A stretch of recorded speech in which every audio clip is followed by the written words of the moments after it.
After Canada announced a massive economic countermeasure of 760 billion USD in response to President Trump's tariffs, the European Union swiftly followed suit with a 40 billion USD retaliatory tariff package. This rapid exchange of economic measures has sparked concerns about a potential global trade war.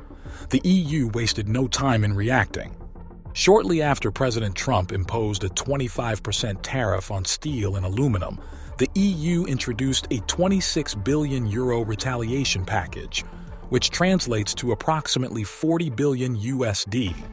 Much like Canada, the EU's response was both swift and stringent, implementing tariffs on industrial and agricultural goods valued at 26 billion euros.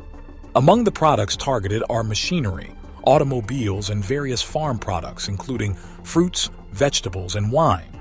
Recently, the EU has expanded its tariffs to cover more than 2,800 American goods, including iconic brands such as Levi's jeans, whiskey, and Boeing aircraft. The impact on U.S. businesses, particularly in the agriculture and industrial sectors, is expected to be significant.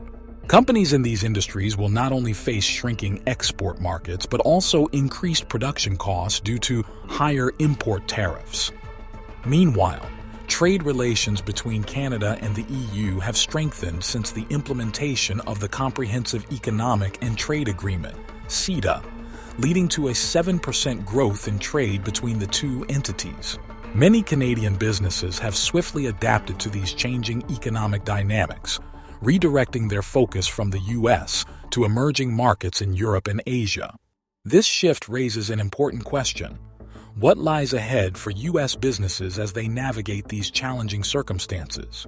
Mexico, another major trading partner of the U.S. and the second-largest exporter of steel to the American market, has opted for a measured approach in its response. Rather than immediately imposing retaliatory tariffs, the Mexican government under President Andrés Manuel López Obrador has prioritized negotiations and diplomatic solutions. Nevertheless, Mexico has not ruled out the possibility of imposing its own tariffs should circumstances necessitate such measures. However, Mexico is contending with more than just U.S. tariffs. The nation is also experiencing a decline in exports, coupled with escalating trade tensions that could significantly impact its economy. Analysts predict that Mexico's steel industry will need to curtail production, while the agricultural sector is likely to struggle with the imposition of higher tariffs on essential products such as tomatoes and avocados. Brazil, another key player in the steel export market, faces a similar dilemma. As the second-largest supplier of steel to the U.S., Brazil is actively seeking an appropriate response to the tariffs. Finance Minister Fernando Haddad has publicly condemned the U.S. tariffs, deeming them both unjust and detrimental. He has stated that Brazil intends to pursue legal action through the World Trade Organization, WTO, rather than resort to immediate retaliatory measures. Like Mexico, Brazil is taking a calculated approach, favoring diplomacy and negotiation over direct confrontation to prevent further economic strain. Retaliatory tariffs have far-reaching consequences, not only affecting the economies of the targeted nations, but also exerting a profound impact on U.S. businesses. One of the hardest-hit industries will be steel manufacturing, as increased tariffs on imported steel will drive up production costs in U.S. factories. This, in turn, will lead to higher consumer prices and a loss of competitiveness for U.S. products in the global marketplace.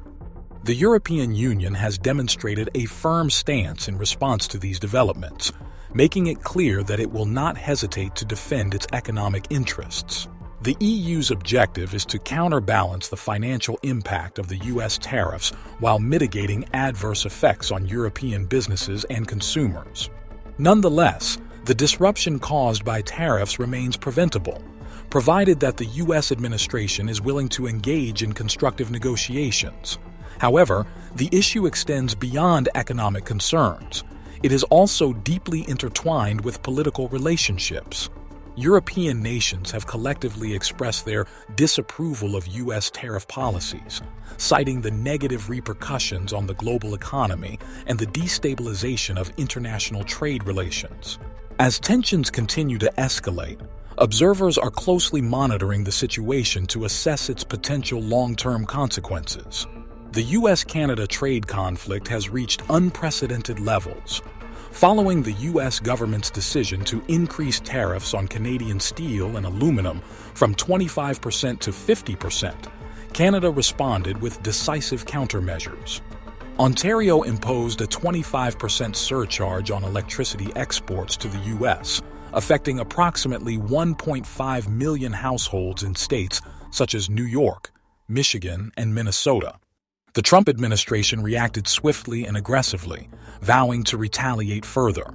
President Trump questioned Canada's move, stating that if Canada insists on imposing trade barriers, the U.S. would consider raising tariffs on Canadian car imports in April. Such a measure could be devastating for Canada's auto industry. However, the most surprising development did not come from the U.S. It came from Canada's robust response. Instead of backing down, Canada intensified its countermeasures. Ontario even threatened to halt electricity exports to the U.S. entirely unless the tariff policies were reversed. British Columbia implemented immediate measures, imposing tolls on U.S. trucks traveling through the province to reach Alaska. Additionally, BC tightened import regulations on essential goods such as fuel, food, and consumer products from the U.S., and halted the purchase of American alcohol and agricultural goods from select states. Other Canadian provinces also took a strong stance. Nova Scotia prohibited U.S. businesses from bidding on government contracts, while Alberta warned that additional retaliatory measures would be announced within 24 hours. Manitoba and Newfoundland removed all U.S. products from state-run retail outlets. The implications of these actions are severe. American freight companies that rely on Alaska-bound routes via Canada are facing considerable disruptions. U.S. goods are finding it increasingly difficult to enter the Canadian market. Additionally, American companies operating in Canada are re-evaluating their strategies and considering adjustments to their business models. Canada's response is not just about retaliation. It is part of a broader strategy to reduce economic reliance on the United States.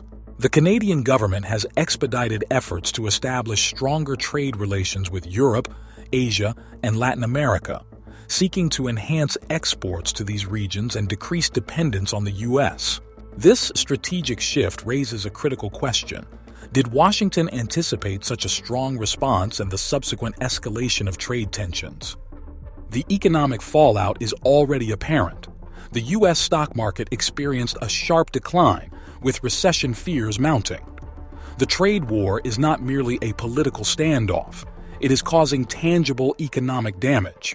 The S&P 500 dropped by 0.8% within hours of President Trump's announcement, with major steel, aluminum, and automobile manufacturers witnessing steep declines in stock values.